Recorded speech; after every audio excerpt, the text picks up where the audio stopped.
സിന്ദൂരം. രചന Jasmine. അവതരണം സാലിം കരുളായി. ബാത്റൂമിൽ നിന്ന് ഇറങ്ങിയപ്പോഴും മജു എന്തൊക്കെയോ ആലോചിച്ച് ബെഡിലിരിക്കുവാണ്. അവനെ മൈൻഡ് ചെയ്യാൻ പോയില്ല. പോയാൽ അവൾക്ക് തന്നെ ഭാര്യയാവുമെന്ന് അവൾക്ക് നന്നായിട്ട് അറിയാം.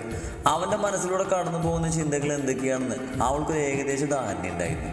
ഈ പകലിനെ എങ്ങനെ രാത്രിയാക്കും അതാണ് അവൻ ചിന്തിക്കുന്നത്. ഉണ്ടെങ്കിൽ വാ, ഞാൻ താഴെ പോവാം. പറയിലും അവൾ വേഗത്തിൽ താഴേക്ക് നടന്നു. എന്തിനാണെന്ന് അവൾക്ക് പോലും അറിയില്ല. എന്തൊക്കെയോ പ്രതീക്ഷിക്കുന്നുണ്ട് അവൾ. എനിക്ക് നിന്നെയല്ലടാ അജു പേടി, എനിക്ക് എന്നെ തന്നെയാണ് പേടി. ഇതുവരെ പിടിച്ചു നിൽക്കാൻ കഴിഞ്ഞ പോലെ എനിക്ക് എപ്പോഴും പറ്റിയെന്ന് വരില്ല. ഇടുപ്പിലൊക്കെ കൈവച്ച് അമർത്തുമ്പോൾ കണ്ടോളൂ പോവാടാ. ഷോ, ഇതൊക്കെ ആരോടൊന്ന് പറയാ. സ്വയം ഓരോന്ന് പറഞ്ഞ് താഴേക്ക് നടന്നു. പിന്നാലെ അജുവോടൊന്ന് ശബ്ദം കേട്ടപ്പോൾ അവൾക്ക് മനസ്സിലായി, അല്ലെങ്കിലും അവൾ ഉണ്ടെങ്കിൽ അവൻ ആ റൂമിലിരിക്കൂ, അല്ലെങ്കിൽ അവൻ ഇരിക്കില്ല. രണ്ടുപേരും താഴേക്ക് ഇറങ്ങി വരുമ്പോൾ ജിത്തുവും ജാനുവും മാറ്റി നിൽക്കുന്നുണ്ട്. നിങ്ങളെങ്ങോട്ടാ? ഇവിടെ ഹോസ്പിറ്റലിൽ കാണിക്കേണ്ട ദിവസം, പോയിട്ട് വരട്ടെ. നിങ്ങളുണ്ടോ? ജിത്തു നിങ്ങളുണ്ടോ എന്ന് ചോദിച്ചതും നന്ന് നോക്കിയത് അജീവനെയാണ്. ഓ പുല്ല്, ഇപ്പോഴും പുറത്തേക്ക് നോക്കി നിൽക്കാം. ഇരുട്ടാവുന്നു നോക്കി ഇതിനെ പിടിച്ചൊരു ഉമ്മ കൊടുത്താലോ? ഇനി ഒരിക്കലും ഉമ്മിക്കണെന്ന് പറയരുത്. അല്ല പിന്നെ ഇങ്ങനെയുണ്ടോ ഒരു പണ്ടാറുമ്മ? അജു! ഞെട്ടിക്കൊണ്ടുള്ള അജുവിന്റെ നോട്ടം കണ്ടപ്പോഴാണ് അലറിൽ ഇത്തിരി കൂടിപ്പോയെന്ന് അവൾക്ക് തോന്നിയത്. ഓ എന്റെ നന്ദു, എന്റെ കുഞ്ഞു വരെ ഞെട്ടിയല്ലോ.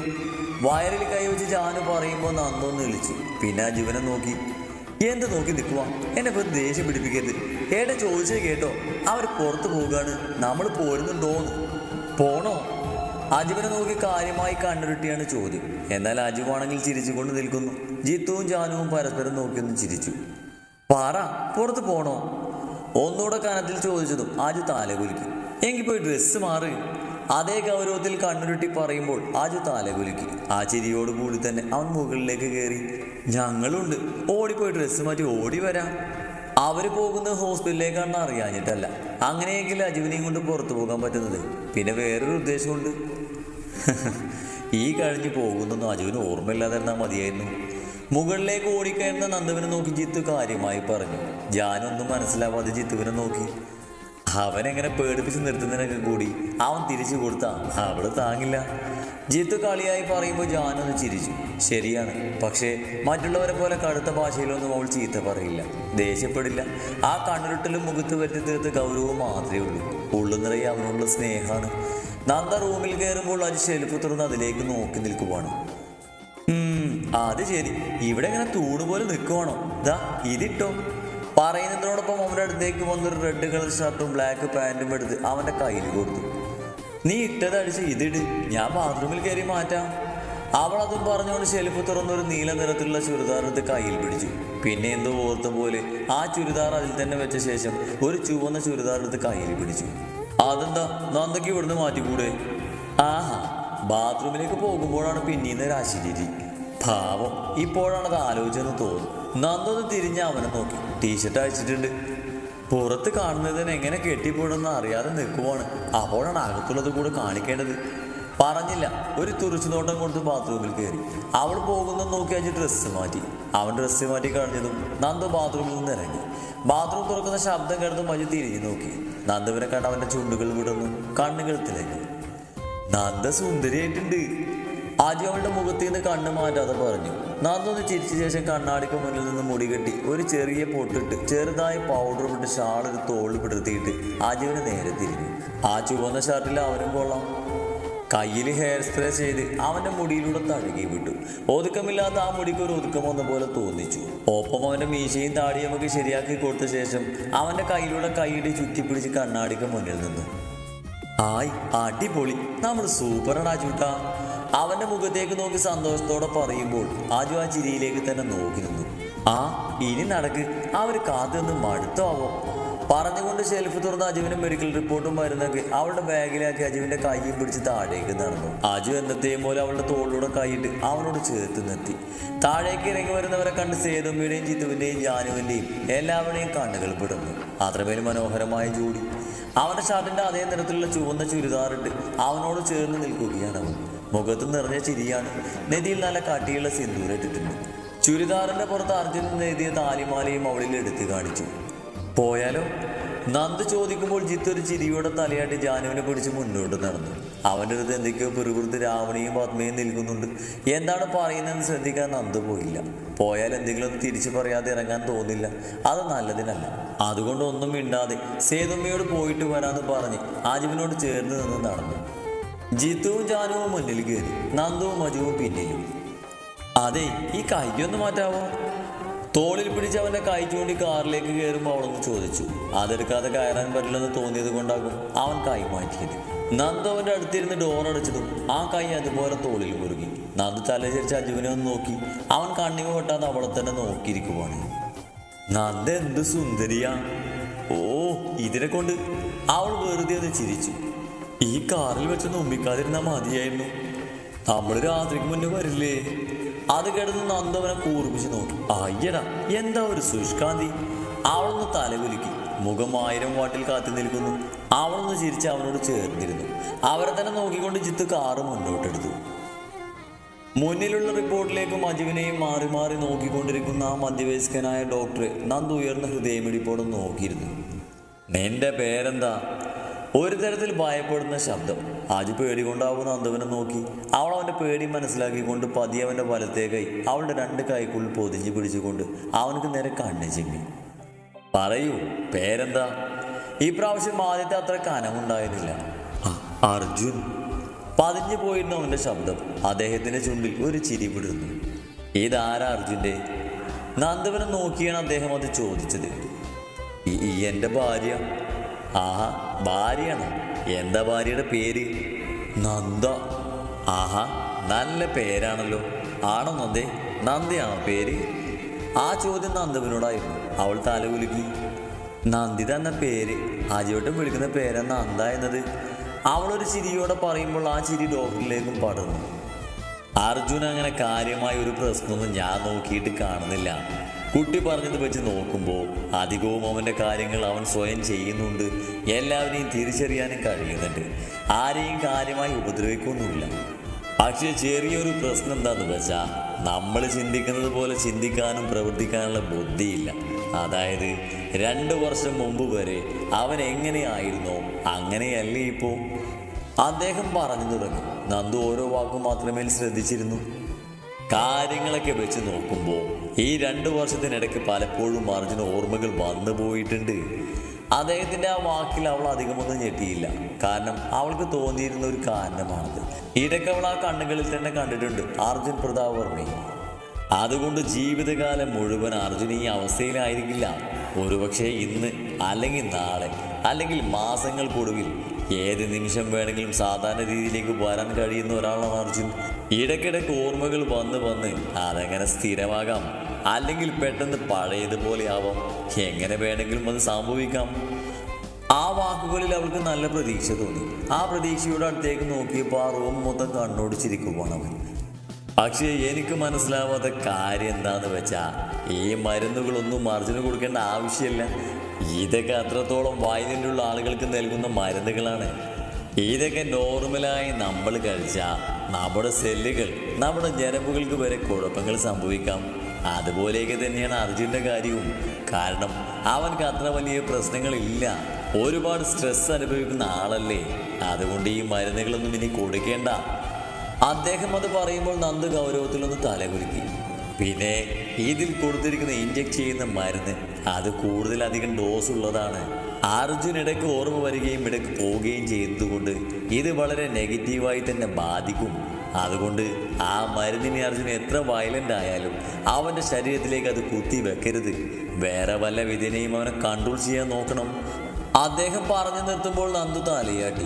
എന്തോ ഒരു പേടി അവളെ ഒന്ന് പിടികൂടിയതുപോലെ. പക്ഷേ ആ പേടിയിൽ മുന്നോട്ട് പോയാൽ ഒന്നും നടക്കില്ല. ഡോക്ടർ ക്യാബിനിൽ തന്നെ അവളുടെ പേടി ഉപേക്ഷിച്ചുകൊണ്ട് ഡോർ തുറന്ന് അവൾ പുറത്തേക്ക് ഇറങ്ങി. ഇറങ്ങിയതും അവരെ കാത്തുന്ന പോലെ മുന്നിലെ ചേരിൽ ജാനുവും ജീത്തുവും ഇരിക്കുന്നുണ്ടായിരുന്നു. നിങ്ങളുടെ കഴിഞ്ഞിട്ട് കുറേ നേരമായോ? ഏയ് ഇല്ല, അവിടെ ഭയങ്കര തിരക്കായിരുന്നു. ഇന്നലെ വന്ന് ടോക്കൺ എടുത്തിട്ട് പോലും എത്ര നേരം കാത്തിരിക്കേണ്ടി വന്നു.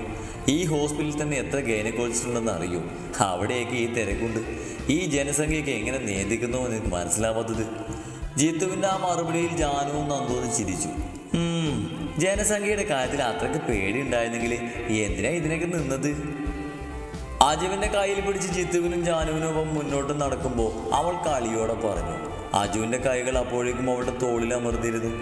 അയ്യോ അങ്ങനെ പറയരുത്, ഇതൊക്കെയല്ലേ നമുക്കൊരു എൻ്റർടൈൻമെൻറ്റ്. പിന്നെ ഞാൻ മാത്രം വിചാരിച്ചിട്ട് കാര്യമില്ലല്ലോ, ലോകത്തുള്ള എല്ലാവരും വിചാരിക്കണ്ടേ. അതെ, നിന്റെ തോളി പിടിച്ച് നടക്കുന്നവനെ നീ ഒന്ന് സൂക്ഷിച്ചോ, 5ലോ 6ലോ നിർത്തിയ ഭാഗ്യം. എന്ത് കുട്ടികളെ? അതും പറഞ്ഞുകൊണ്ട് ജിത്തുവും ജാനുവും പൊട്ടിച്ചിരിക്കുമ്പോൾ നന്ദു അടുത്ത് ചേർന്ന് നടക്കുന്നവനെ നോക്കി. അവളുടെ നോട്ടം കണ്ടിട്ട് അവനൊന്ന് ചിരിച്ചു കൊടുത്തു. ആ ചിരിയിലേക്ക് നോക്കി അവളൊന്ന് ചിരിച്ചു. ഈശ്വര, എൻ്റെ കയ്യിലിപ്പ് വെച്ച് തന്നെ ഒരു 5-6 കുട്ടികളിൽ ഉണ്ടാവും. ഇനി അജുവിൻ്റെ കയ്യിലിപ്പ് എന്നേക്കാൾ മോശമാണെങ്കിൽ അതിലും 5-6 കുട്ടികളോ? അതിനുള്ള ശക്തിയൊക്കെ എൻ്റെ ശരീരത്തിലുണ്ടോ? വേണ്ട, 2ാമത്തെ ഡെലിവറി നിർത്താം. ഭയാനകരം.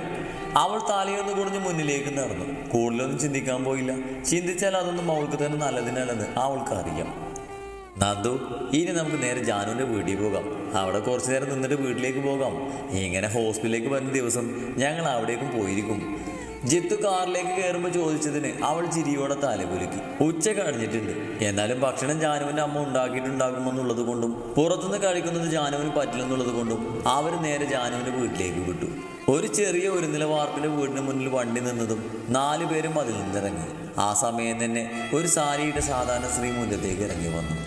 ആ, നിങ്ങൾ എത്തിയോ? ഇന്ന് പതിവിലും വൈകിയല്ലോ. വാ, കയറി വാ, അകത്തേക്ക് കയറി. അവർ ജാനുവിൻ്റെ കയ്യിൽ പിടിച്ചുകൊണ്ട് മുന്നോട്ട് നടന്നു.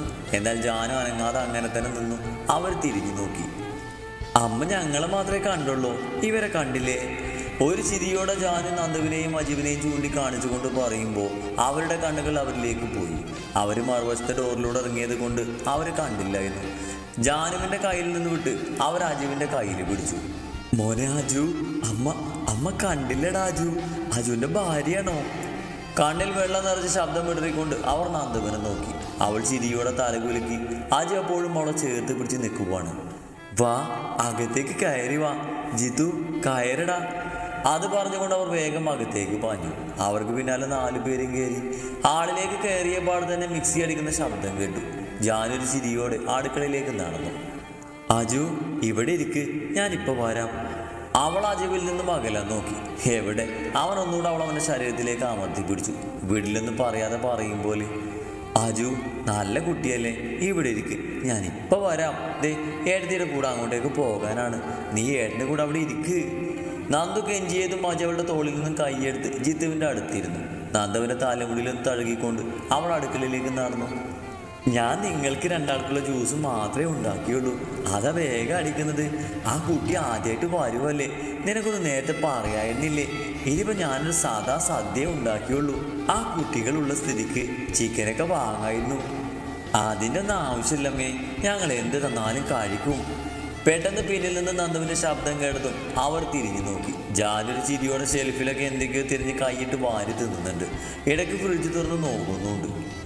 അതെനിക്കറിയാലോ, അജുവിൻ്റെ പെണ്ണല്ലേ, മോൾ എന്ത് തന്നാലും സന്തോഷത്തോടെ കഴിക്കുമെന്ന് എനിക്കറിയാം.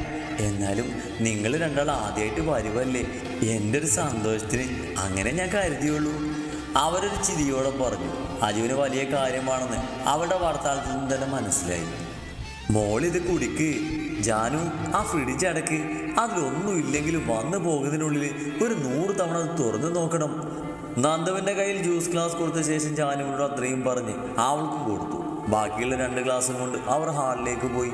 നന്ദു ഒരു ചിരിയോടെ അവർക്ക് പിന്നാലെ അടുക്കളവാതിൽ നിന്ന് ഹാളിലേക്ക് നോക്കി. ഒരു ജ്യൂസ് ഗ്ലാസ് ജിത്തുവിന് കൊടുത്ത ശേഷം മറ്റേ ജ്യൂസ് ഗ്ലാസ് അജുവിനും കൊടുത്തു. അമ്മ അവൻ്റെ അടുത്തിരുന്ന് എന്തൊക്കെയോ പറയുവാണ്. അവൻ കാര്യമായൊന്നും പറയുന്നില്ല. അമ്മക്ക് അജുവിന് വലിയ കാര്യമാണ്. ഞാൻ ഇന്ന് നിന്റെ മുന്നിൽ നിന്റെ ഏടത്തിയായി നിൽക്കുന്നതിന് കാരണം നിന്റെ അജുവാണ്. ജാനൊരു ചിരിയോടെ അവനെ നോക്കി പറഞ്ഞു നിർത്തുമ്പോൾ നന്ദു മനസ്സിലാവാതെ അവളെ നോക്കി. സൂര്യമംഗലത്തുള്ളവർക്കൊന്നും ജിത്തുവേട്ടൻ്റെയും എൻ്റെയും പ്രണയം അംഗീകരിക്കാൻ കഴിഞ്ഞിരുന്നില്ല. ജിത്തുവേട്ടൻ്റെ അമ്മക്കും അച്ഛനും ഒന്നും കുഴപ്പമുണ്ടായിരുന്നില്ല. എന്നാൽ ബാക്കിയുള്ളവരെല്ലാം നല്ല രീതിയിൽ ഉടക്കിലായിരുന്നു. എന്നാൽ അവരോടൊക്കെ എതിർത്ത് നിന്ന് ഞങ്ങൾക്ക് വേണ്ടി വാദിച്ചത് അജുവാണ്. എൻ്റെ കുടുംബത്തിൻ്റെ സൂര്യമംഗലത്തുകാരുടെ അത്രയും പണവും പ്രശസ്തി ഇല്ലാത്തതായിരുന്നു കാരണം. എനിക്ക് അമ്മയും ഒരു അനിയനും മാത്രമാണ്. കോളേജിൽ പഠിക്കുമ്പോൾ തുടങ്ങിയതാണ് ജിത്തേട്ടനുമായുള്ള ബന്ധം. എൻ്റെ 3 വയസ്സിലാണ് എൻ്റെ അച്ഛൻ മരിക്കുന്നത്. അന്ന് എൻ്റെ അനിയൻ ജനിച്ച് വെറും ദിവസങ്ങൾ മാത്രമായിരുന്നു. അവിടുന്ന് വളരെ കഷ്ടപ്പെട്ട ഞങ്ങളുടെ അമ്മ ഞങ്ങളെ വളർത്തി വലുതാക്കിയത്. ഈ ബന്ധം കാരണം അമ്മയെ വേദനിപ്പിക്കാൻ എനിക്ക് കഴിയുമായിരുന്നില്ല. അതുകൊണ്ട് ജിത്തേട്ടൻ വിളിച്ചിട്ടും ഞാൻ ഇവരെ വിട്ട് ഇറങ്ങിപ്പോയില്ല. അവസാനം മംഗലത്തുകാർ ആവശ്യപ്പെടുന്ന സ്ത്രീധനം കൊടുക്കുവാണെങ്കിൽ അവർ അംഗീകരിക്കാമെന്ന് പറഞ്ഞു. 100 പവനിൽ നിന്ന് 1 പവൻ കുറയാതെ ഞാൻ ആ വീട്ടിൽ കയറിയത് അജുവിൻ്റെ കരുണ കൊണ്ടാണ്. അവൻ അധ്വാനിച്ചുണ്ടാക്കിയ കാശ് കൊണ്ട്. ജിത്തുവേട്ടൻ പറഞ്ഞത് കേട്ടില്ല. എൻ്റെ അമ്മയുടെ മൂത്ത മകനായി എൻ്റെ സഹോദരനായി അത് നടത്തി തന്നു. ആ സ്നേഹ അമ്മക്ക് അജുവിനോട്. ജാനു പറഞ്ഞു നിർത്തുമ്പോൾ നന്ദു അജുവിനെ തന്നെ നോക്കി നിൽക്കുകയായിരുന്നു. കയ്യിലുള്ള ജ്യൂസ് മതിയായിട്ടാണ് തോന്നുന്നു. തിരിച്ചും മറിച്ചും നോക്കുന്നുണ്ട്, മുഖം ചുളിക്കുന്നുണ്ട്. അമ്മയാണെങ്കിൽ അവനെ തന്നെ നോക്കി നിറഞ്ഞ കണ്ണുകൾ തുടക്കുവാണ്. മകനെ പോലെ കണ്ട് സ്നേഹിച്ചവനെ ഇങ്ങനെ കാണേണ്ടി വന്നതിലുള്ള സങ്കടമായിരുന്നു.